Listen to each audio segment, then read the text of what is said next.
All right, Khayelihle Khumalo, SABC News Reporter, joins us now for more on this interview. Good afternoon, Khayelihle.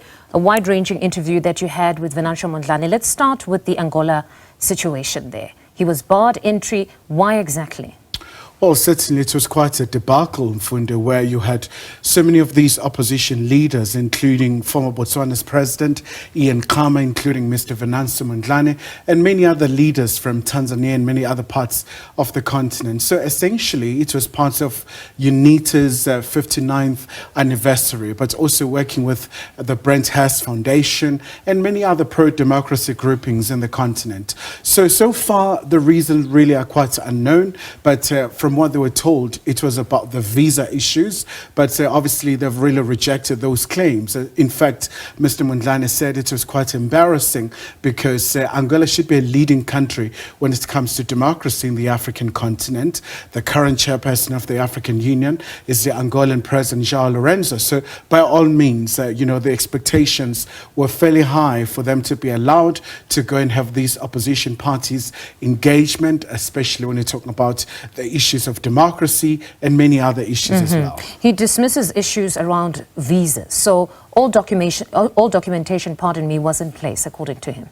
Well, very much so. So they say they really had their ducks in the row, and they worked so hard in terms of making sure that they get there. They communicated with the Foreign Affairs Ministry in Angola, then they were just detained for certain hours, and then they were deported. So something that was very disappointing. In fact, we have seen also the reaction from UNITA, where they really expressed their displeasure with these developments. And then on PODEMOS, we also heard there him indicating that he has cut ties with PODEMOS, but also suggesting that some could have possibly been fatigued with all the fighting and decided that perhaps it's time now to work hand in hand with Daniel Chapo, the current president, as well as Frelimo, and have some sort of a truce or ceasefire, so to say. Just talk to us about this suggestions where he alludes to some sort of collusion with some within PODEMOS that led to him now being sidelined.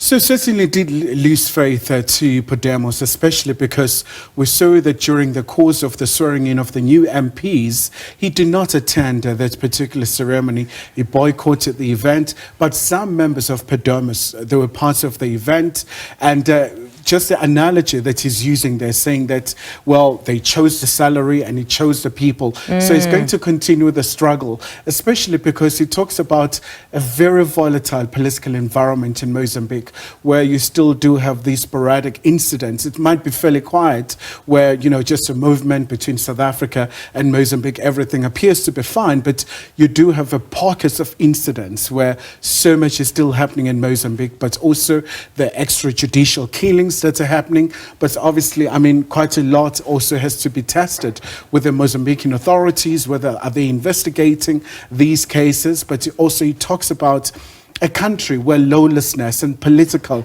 intolerance is quite pervasive. And what does he plan to do? He believes that the establishing of this new party will assist in addressing some of those issues. Where to from here?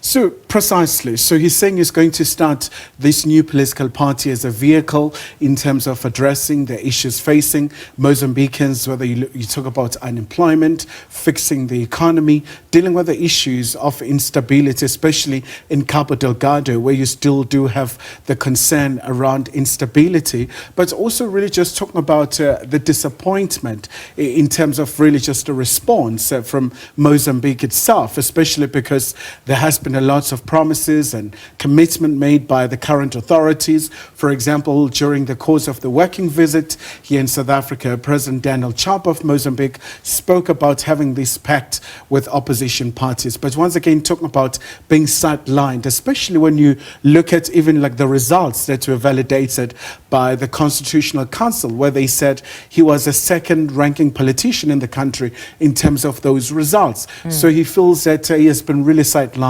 by the powers that be. But many could say that given that he wants to now establish a new political party, clearly he hasn't lost momentum. He's clearly quite passionate, because it's very difficult to start a party, let alone given the political environment now in Mozambique and the volatility that exists. So is he currently in Mozambique, or he's not necessarily based there but will somehow begin the process to establish the party? Well, Mfundo, we talk about a man who has survived 3 attempts on his life. So that was a question I asked him. I said, after everything, are you still willing? Are you still determined to continue fighting? And he said, look, he's got a sense of purpose. For him, it's all about making sure that Mozambique is free, but also in terms of making sure that they see like that new Mozambique, and Mozambique with prosperity. I mean, after all, this is a country with massive amount of gas, with incredible coastline. So the potential is enormous, but he talks about also the state of affairs that is highly concerning, where corruption is fairly endemic, a number of socioeconomic challenges, but really painting a very bleak picture, saying that it's high time that Mozambique really is able to realize its full potential. All right, Khayelihle, thank you very much for that reportage. That's SABC News reporter Khayelihle Khumalo, who was in conversation with Mozambican politician Venancio Mondlane.